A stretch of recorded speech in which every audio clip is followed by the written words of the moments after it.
Amen. Gloire au Seigneur, que Dieu soit béni. Est-ce qu'on est prêt pour la parole? Amen. Gloire à Dieu. On va se lever ensemble, si vous voulez bien, et on va maintenant donc lire dans le prophète Ésaïe. Alléluia. Gloire au Seigneur.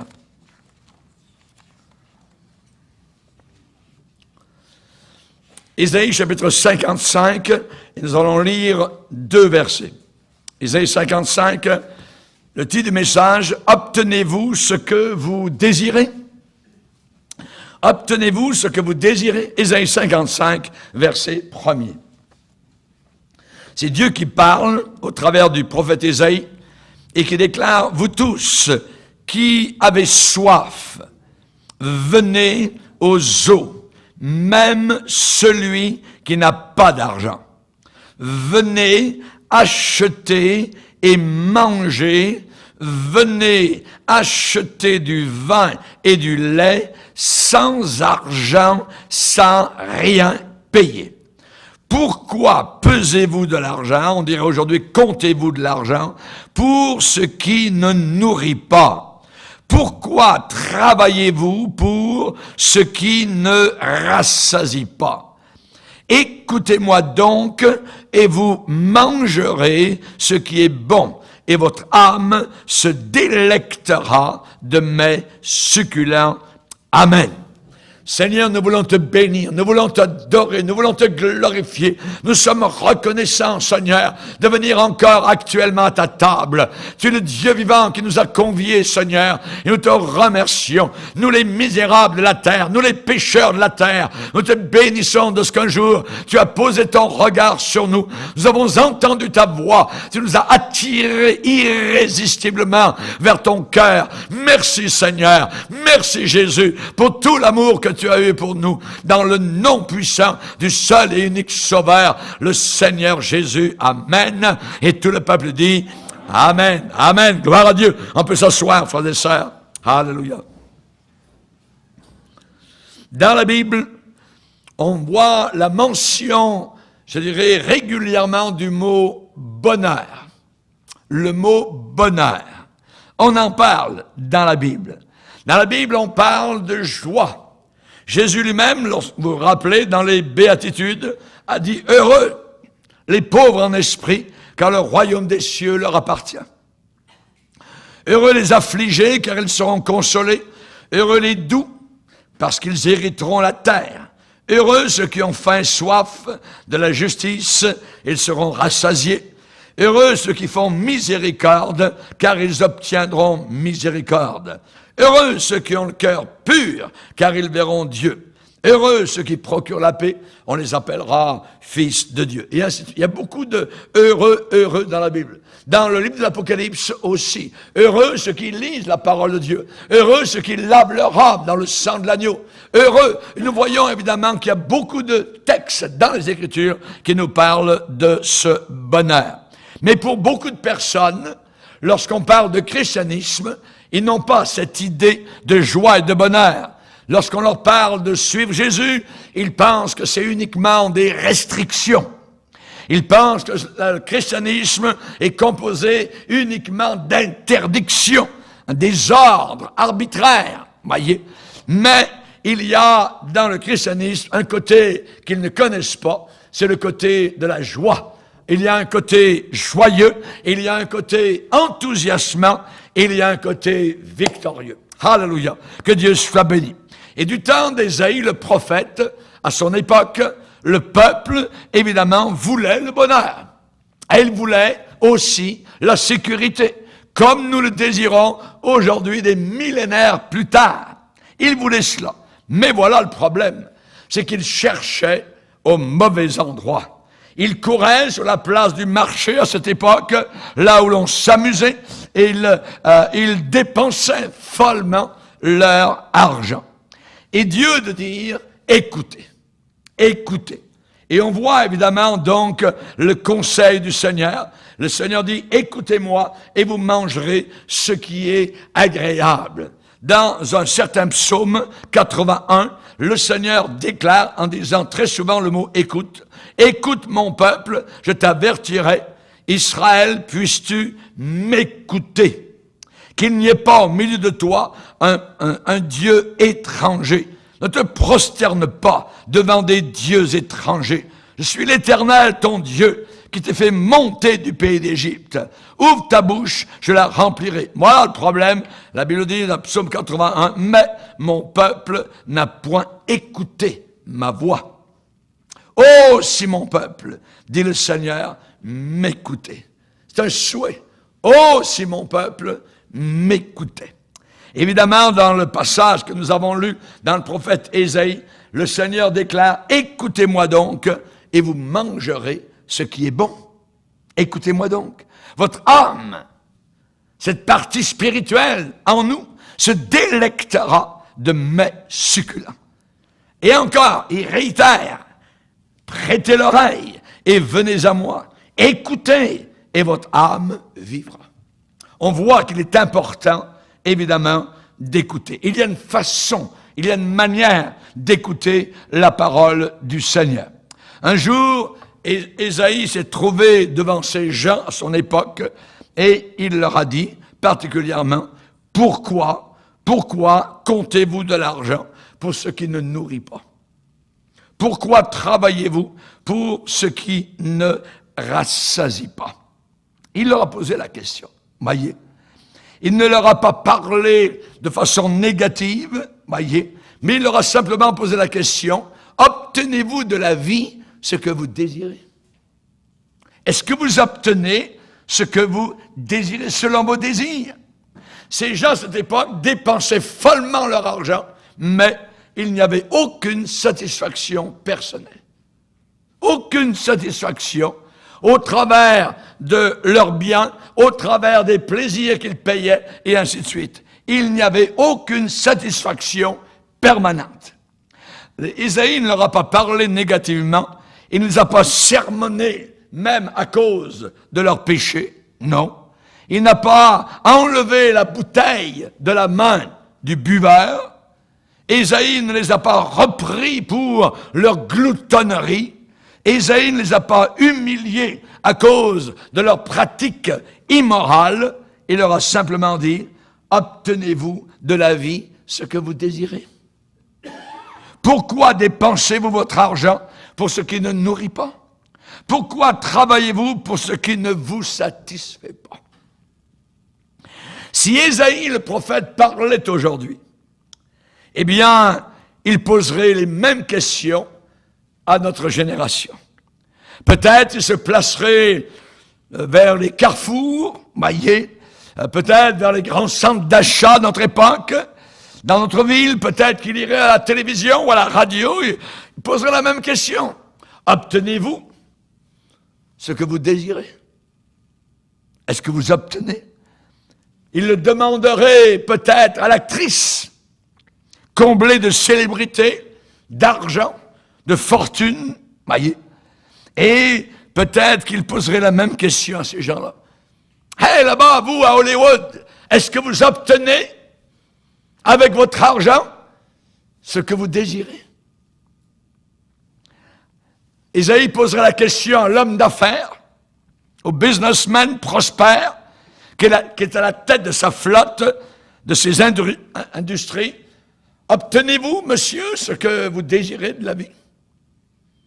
Il parlerait aux travailleurs, voyez, les ouvriers du monde occidental qui, aujourd'hui, ont le plus haut niveau de vie de l'histoire humaine. Obtenez-vous de la vie ce que vous désirez? Il irait vers les jeunes de notre génération qui dansent sur les dernières musiques modernes, qui se droguent, qui couchent d'un côté et d'autre. Est-ce que vous obtenez de votre drogue, de votre sexualité effrénée, ce que vous désirez? Ésaïe irait vers les clients de notre société de consommation, ces gens qui ont des maisons les plus somptueuses, les meubles les plus confortables, la nourriture la meilleure, les gadgets les plus raffinés, les plus belles voitures, dernier cri. Hey, est-ce que vous obtenez de la vie ce que vous désirez?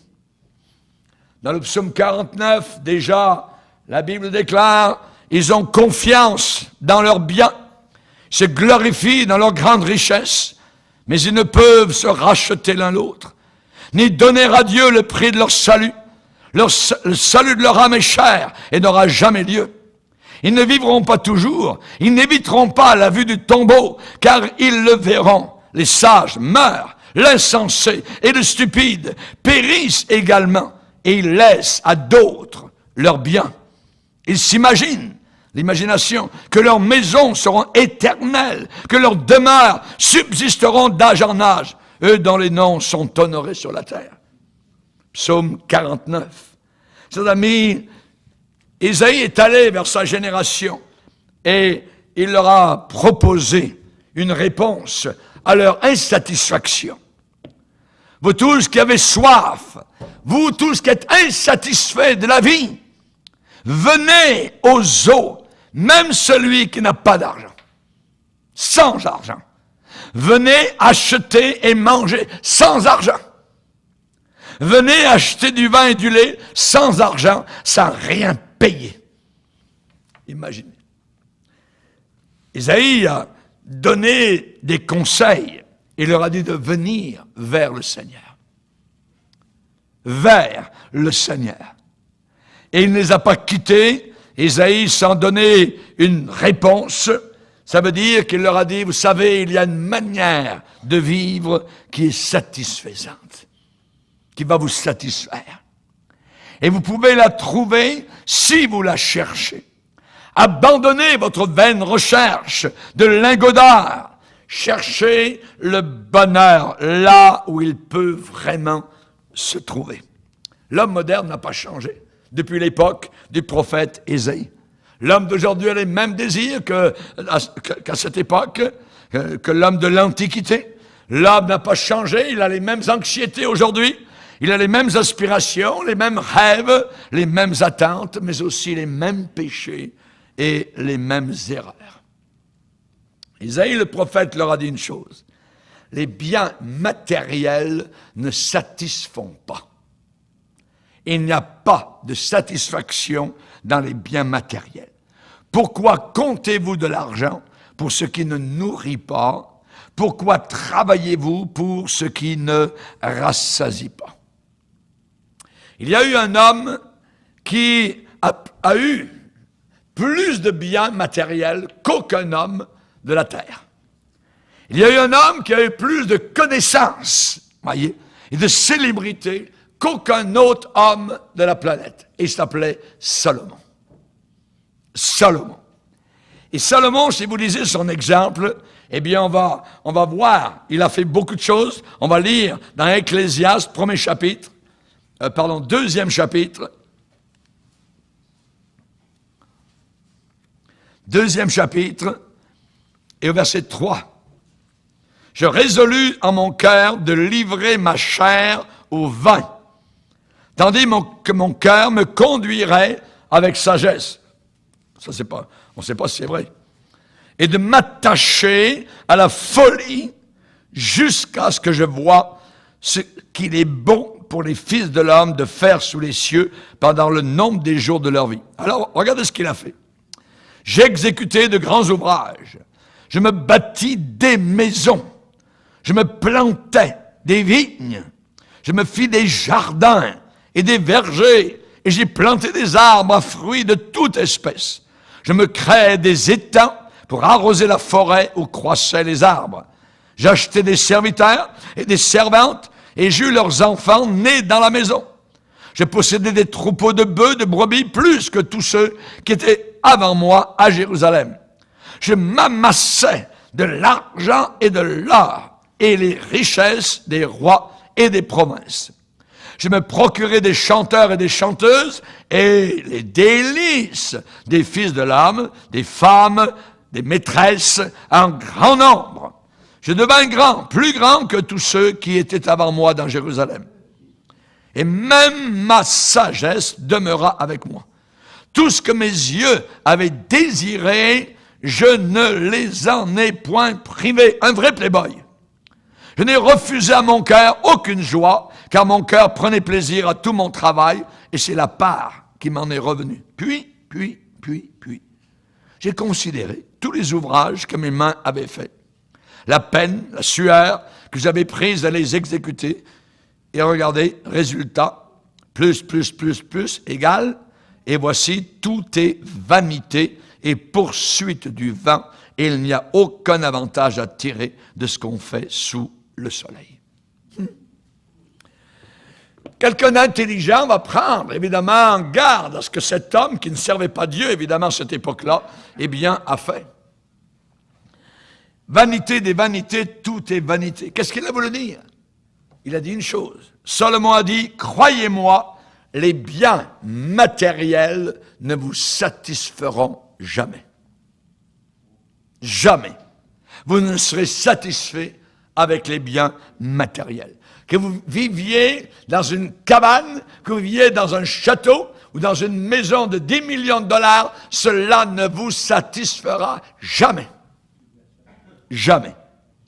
Et Isaïe, évidemment, ne prêchait pas contre l'argent, mais le mauvais emploi de l'argent.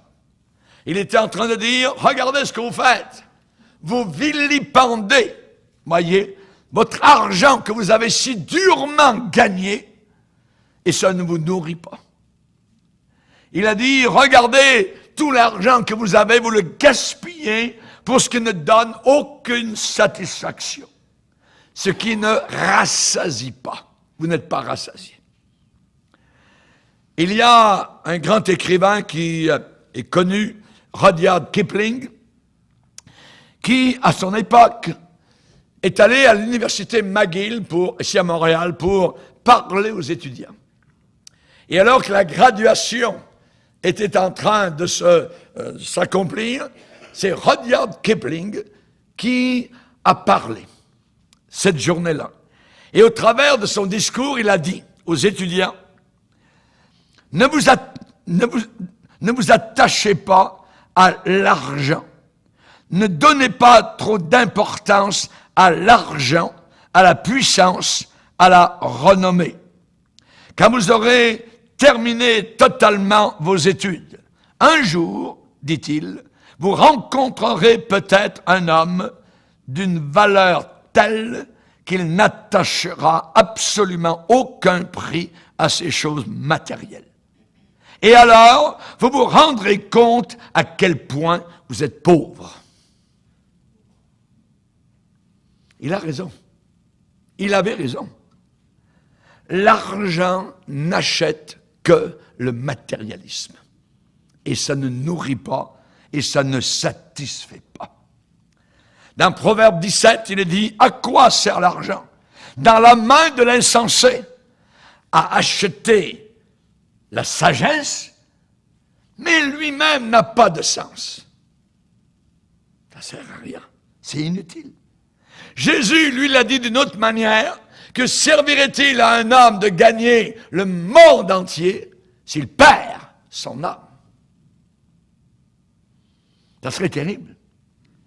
Paul, lui, va dire autre chose. Il dit, nous n'avons rien apporté dans le monde. Quand on est venu tout nu, avec notre belle petite peau rosée, voyez. Est-ce qu'on avait des meubles avec nous? Est-ce qu'on avait un paquet d'argent quand on est sorti du ventre de notre mère? Rien. Rien. Nous n'avons rien apporté dans le monde. Et il est évident que nous n'en pourrons rien emporter. Vous êtes venu tout nu, vous repartirez tout nu. Peut-être avec un costume qu'on mettra sur vous, sur votre corps de marbre et froid, qui descendra au fond de la terre et qui pourrira au travers des années.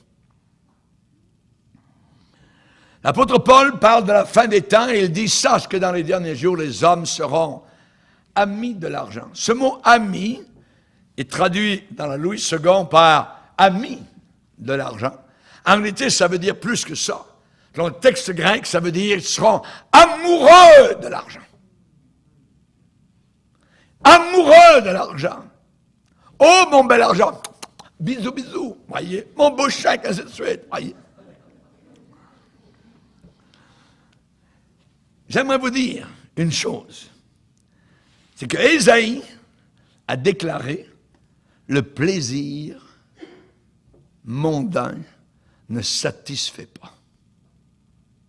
Le plaisir ne satisfait pas. La Bible dit, fais de l'Éternel tes désirs et il te donnera ce que ton cœur demande. Fais de l'Éternel tes délices, tes délices. Fais de l'Éternel ton plaisir et il te donnera ce que ton cœur recherche.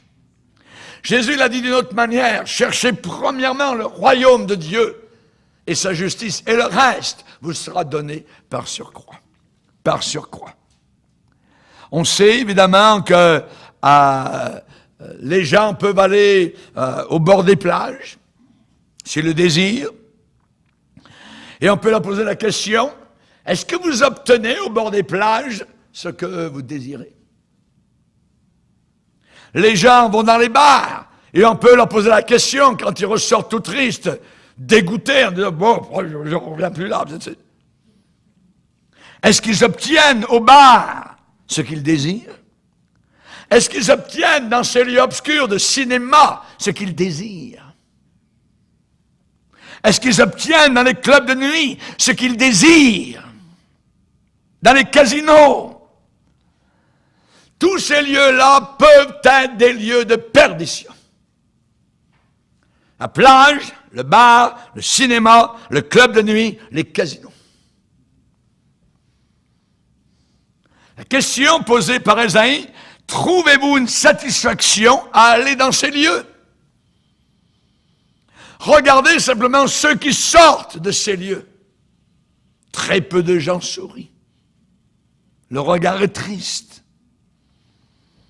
Heureux l'homme qui ne marche pas selon le conseil des méchants, qui ne s'arrête pas, qui ne stoppe pas sur la voie des pécheurs, mais qui trouve son plaisir dans la loi de l'Éternel et qui la médite jour et nuit.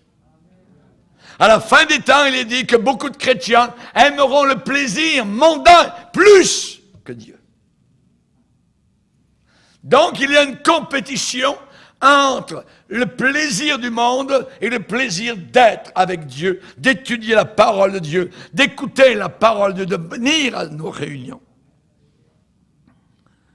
Moïse a eu tous les plaisirs du monde qui sont présentés devant lui.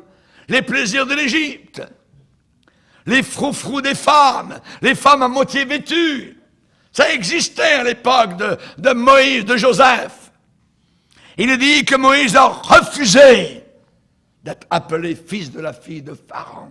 Il a dit non à tout cela, car il a regardé l'opprobre de Christ comme étant une richesse plus grande que toutes les valeurs matérielles, corrompues, immorales de l'Égypte. Nous disons, quand on part de nos maisons le dimanche matin, je suis dans la joie. Quand on me dit, allons à la maison du Seigneur. Alléluia. Alléluia. Gloire au Seigneur. Pour les païens, c'est le samedi soir.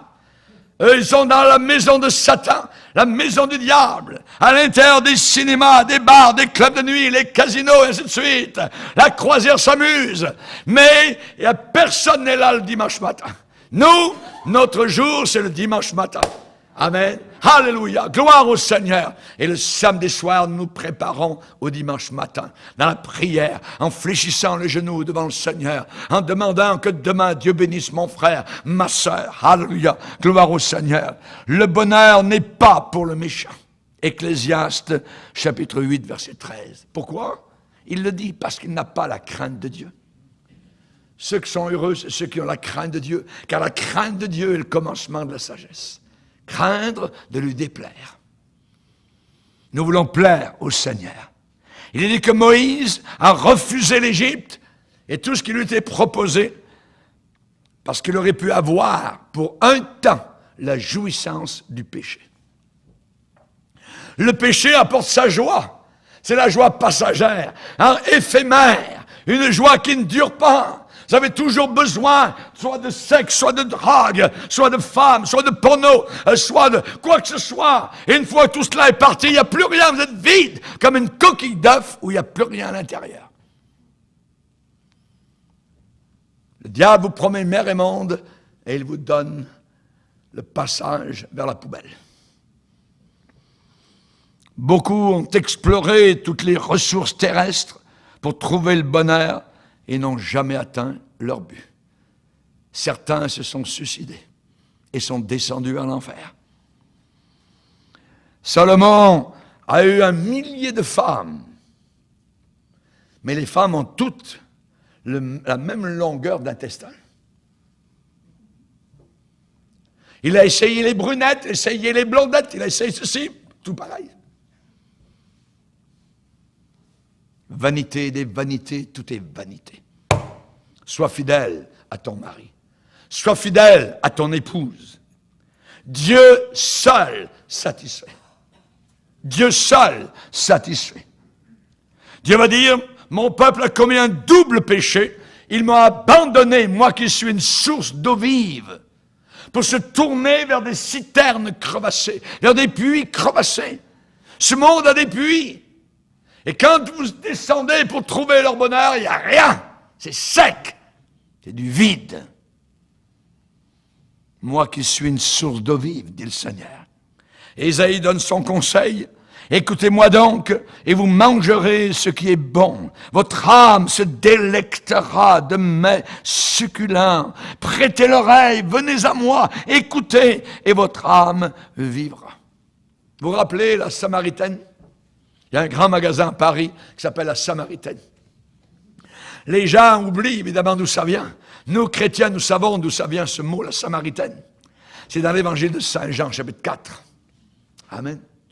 Une femme qui errait comme une bête sauvage dans ce monde. Elle était venue chercher de l'eau à midi, là où le soleil tape, où personne, évidemment, ne sort de leur maison généralement. Elle ne voulait rencontrer personne. Cette femme, la Samaritaine, était rejetée de tous. Elle était assoiffée, elle était insatisfaite. Elle avait essayé des hommes, elle avait essayé le mariage, elle avait essayé le concubinage, elle avait tout essayé et rien n'y faisait. Son cœur cherchait la satisfaction. Elle a rencontré Jésus au bord du puits. Jésus lui a montré l'eau du puits. Il lui a dit, l'eau dans le puits, eh bien, si tu en bois encore, il va falloir que tu reviennes. Tu ne seras jamais satisfait. Il va falloir que tu reviennes à en rechercher. Mais moi, j'ai une eau à te donner. Et cette eau-là va te satisfaire. Et tu n'auras plus besoin de revenir. Donne-moi cette eau, a dit la femme. Jésus a dit, celui qui boira de l'eau que je lui donnerai n'aura plus jamais soif. Depuis que j'ai connu Jésus, je vis dans une fraîcheur continuelle. Je n'ai plus jamais soif. Et tous les chrétiens authentiques peuvent dire la même chose. Celui qui boira de l'eau que je lui donnerai n'aura plus jamais soif, car l'eau que je lui donnerai deviendra en lui une source d'où coulera la vie éternelle. Merci Seigneur. Merci Seigneur. Un poisson ne peut pas vivre sans eau. Enlevez-le de l'eau, pouf, il meurt. Un poisson ne peut pas vivre sans eau. Un corps humain non plus. Et un esprit humain ne peut jamais être satisfait loin de Dieu. C'est proche de Dieu, c'est avec Dieu que nous sommes satisfaits. Alléluia. Merci Seigneur. Un aigle est en cage. Regardez-le. Son bec, voyez, qui devait attaquer des animaux sauvages, maintenant gratte dans une prison. Il est là, il tourne en rond, et ses grandes ailes s'étalent dans la poussière. Mais ce n'est pas là sa place. Sa place est dans l'azur, sa place est dans le vol, alors qu'il étend ses ailes et qu'il vole directement face au soleil. C'est là la place de l'aigle. Que d'hommes et de femmes sont devenus des poussins de basse-cour, alors que Dieu les avait fait aigles pour voler dans l'azur de sa grâce. Qu'il loue l'Éternel pour sa bonté et pour ses merveilles en faveur des fils de l'homme, car il a satisfait l'âme assoiffée. Il a comblé de bien l'âme affamée. Psaume 107, il a satisfait. Il y a une époque où les Beatles avaient une chanson intitulée « Satisfaction ». Satisfaction. Les Beatles, la plupart sont morts aujourd'hui, et ce qu'ils ont apporté est dans l'oubli. Mais Jésus est encore celui qui nous satisfait. Il est encore le même qui apporte la satisfaction à chacun de nos cœurs. Merci Seigneur, merci Seigneur. Satan a essayé de faire tomber Jésus dans le piège des biens matériels. Regarde Jésus le monde et la gloire du monde. Je vais te donner cela. Si, juste une petite chose, plie le genou devant moi. Le diable est capable de vous donner mer et monde si vous pliez le genou devant lui. Il y a des femmes à Haïti, en Afrique, qui sont liées par Satan. Très riches, parce qu'elles ont fait un pacte avec le diable. Sont liées, ne peuvent même pas se marier. Chers amis, le diable les visite durant la nuit. Toutes sortes de choses arrivent. Et on a vu de ces gens-là qui soudain meurent sans accident. Le diable les tue. Elles ne font pas la moitié de leurs années. Que servirait-il à un homme de gagner le monde entier? Jésus n'est pas tombé dans le piège de Satan, le piège des biens matériels. Jésus a répondu, l'homme ne vivra pas uniquement de biens matériels, mais de toute parole qui sort de la bouche de Dieu. C'est notre vie à nous, la parole de Dieu. Raison pour laquelle certains d'entre nous sont là 4 fois par semaine. Pour les païens, c'est une folie. Comment ça peut se faire? C'est impossible. Mais non. Pour nous, si on avait 6, on serait là 6 fois. Alléluia. Gloire à Dieu. Amen. Que Dieu soit glorifié. Chers amis, c'est vrai que le pain est important, mais ce n'est pas la chose la plus importante. Nos maisons, oui, il faut y vivre, voyez, mais ce n'est pas le plus important. Ce n'est pas ce qui nous tient. Passer du temps, parfois avec certains loisirs, bon, il n'y a pas de certain problème quand c'est des loisirs corrects et purs, voyez, mais cela ne doit pas avoir la première place. L'argent est nécessaire. On ne peut pas vivre sans argent sur cette terre, voyez. Mais la fortune ne remplacera jamais Dieu. Jamais. Voyez. Vous savez, le communisme promet la prospérité matérielle. Tous égaux. Le gouvernement va vous donner maison, biens, nourriture, pas de problème. On a vu ce que ça a fait. Des millions de tués sur les systèmes communistes, les régimes communistes. Maintenant, on dit que c'est le communisme qui promet ça. Mais le capitalisme promet aussi la même chose. Mais sans aucune satisfaction spirituelle. Autant le communisme que le capitalisme. Aucune satisfaction spirituelle. Les biens terrestres, moins Dieu. Ayez des biens terrestres et enlevez Dieu, qu'est-ce que ça apporte? La misère. La misère. C'est une équation aussi évidente que 2 plus 2 égale 4. Je me rappelle un jour où nous étions en mission dans le sud de la France, à Antibes. Antibes, c'est à côté de Cannes, à côté de Nice, et les grands yachts, voyez, des grands milliardaires de ce monde, eh bien, viennent mouiller, je dirais, dans ces ports, voyez, durant l'hiver. Et nous étions là, durant l'hiver. Nous faisions, je dirais, des missions dans tout le sud de la France. Et je me rappelle un jour, j'étais en train d'avoir mon temps de prière dans la région du port, et pendant que j'étais en train de prier le Seigneur, je passais à côté de ces yachts magnifiques, et je dirais, je dis, et tout d'un coup, il y a une parole de Dieu qui me vient. Seigneur, tu mets dans mon cœur plus de joie qu'ils n'en ont quand abondent leur froment et leur mou. Je me sentais plus heureux qu'eux. Je me sentis riche, de la présence de Dieu et de la parole de Dieu. Ce verset se trouve dans le psaume 4. Tu mets dans mon cœur, toi Seigneur, tu mets dans mon cœur plus de joie qu'ils n'en ont eux, quand abondent leur froment, leur mou, leur argent, voyez, leur bien matériel. Merci Seigneur. Isaïe a promis des mets succulents. J'aimerais vous dire que Dieu n'est pas un marchand. Dieu n'est pas un marchand. Pourquoi? Parce qu'il est dit ici, venez, même celui qui n'a pas d'argent. Venez acheter, manger, acheter du vin et du lait sans argent, sans rien payer.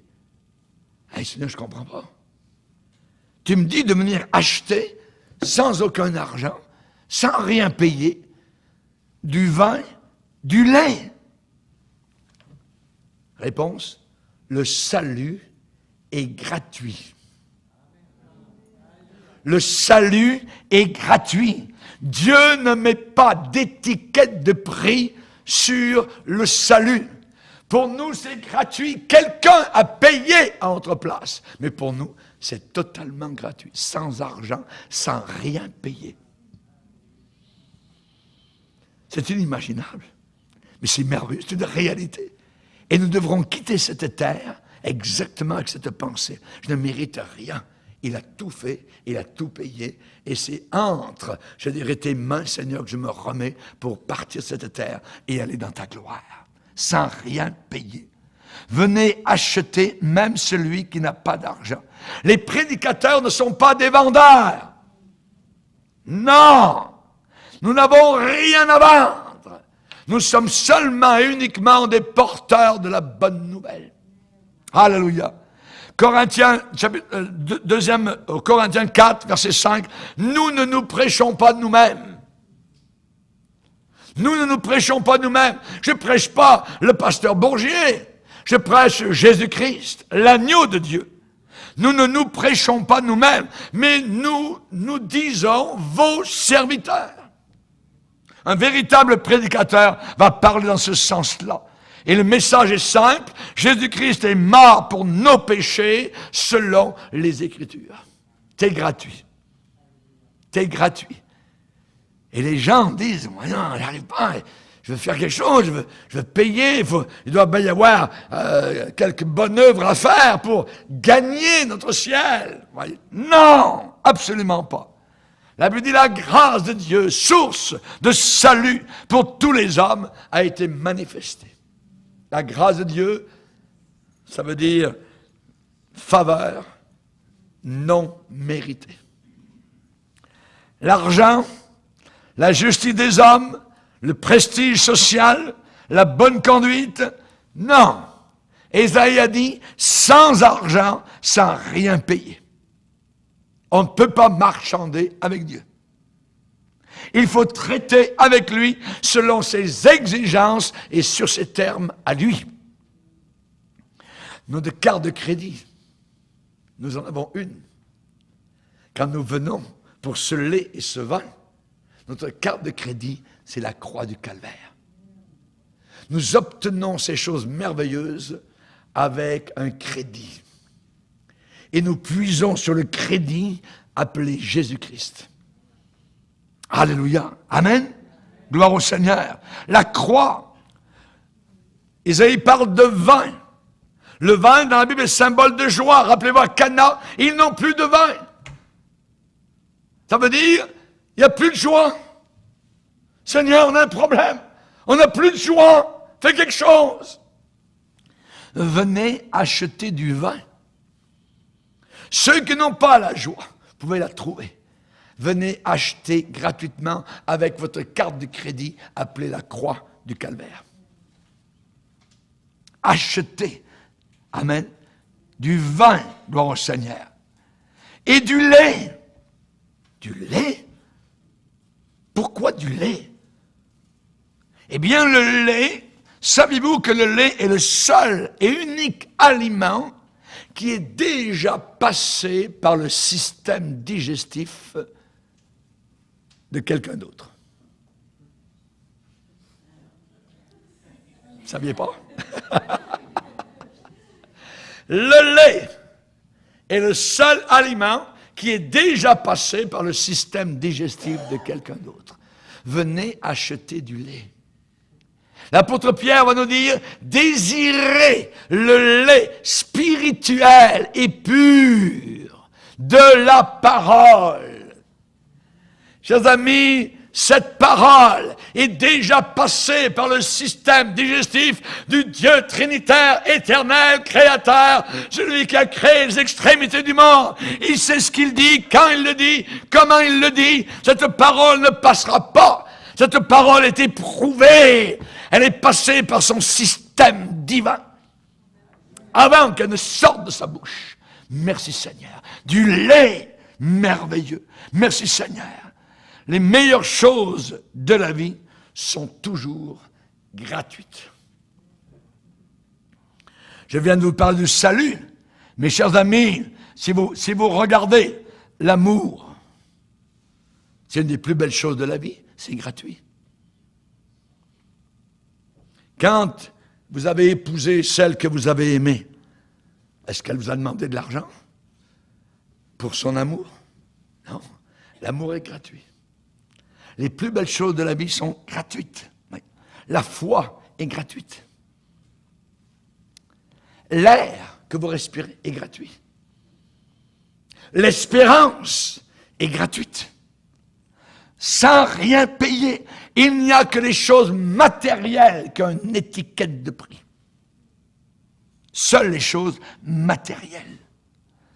Quand on vient vers le Seigneur et qu'on reçoit ce salut, c'est gratuit. C'est gratuit. Vous n'avez rien à faire. Et ne rejetez jamais la grâce de Dieu sous prétexte que c'est trop bon marché. C'est pas cheap, parce que c'est bon marché. Non, c'est une très grande valeur. Comment échapperons-nous si nous négligeons un si grand salut? C'est par la grâce que vous êtes sauvés. Cela ne vient pas de vous. C'est la carte de crédit. Clic, clic. Le sang de Jésus, quand vous la ressortez, il y a du sang. Le sang de Jésus nous purifie de tout péché. Vous tous qui avez soif, venez aux eaux. Venez aux eaux. Les eaux de la repentance. Les eaux de la guérison. Les eaux de la délivrance. Les eaux de la connaissance. Venez aux eaux. Buvez à l'entrée. Désaltérez-vous. C'est offert pour tous. Il est dit, bien dit, vous tous. C'est écrit vous, ensuite tous. Chaque mot de la Bible est inspiré de Dieu. Vous tous qui avez soif, venez aux eaux. C'est offert pour tout le monde. Car Dieu a tellement aimé le monde qu'il a donné son Fils unique. Merci Seigneur. La grâce de Dieu va franchir les barrières raciales, va ignorer totalement les distinctions de classe, va sauter par-dessus les fossés des différences sociales et va s'adresser à chaque âme qui a faim, qui a soif et qui languit. Ici-bas sur la terre, nous avons classe 1, classe 2, classe 3, classe 4, ainsi de suite. Toutes sortes de classes, toutes sortes de statuts sociaux. Quand Jésus est arrivé à Jéricho, eh bien lui, il a balayé, pulvérisé les classes. Il a touché quelqu'un au top niveau de la société, Zachée. Il était au sommet de l'échelle sociale de son temps, chef des percepteurs d'impôts, riche matériellement, pauvre spirituellement. Et il a été pardonné. Vous connaissez son histoire. Chers amis, dans la même ville, Jésus a rencontré sur son chemin Bartimée, le fils de Timée, en bas totalement de l'échelle sociale, un aveugle qui quémandait, qui mendiait, un pauvre. Et vous connaissez son histoire. Lui aussi a été pardonné. La grâce est venue pour lui, pour les deux, celui en haut et celui en bas. Et la grâce de Dieu, elle est pour ces gens-là, en haut, en bas, et pour tous ceux qui sont entre. Amen. Gloire au Seigneur.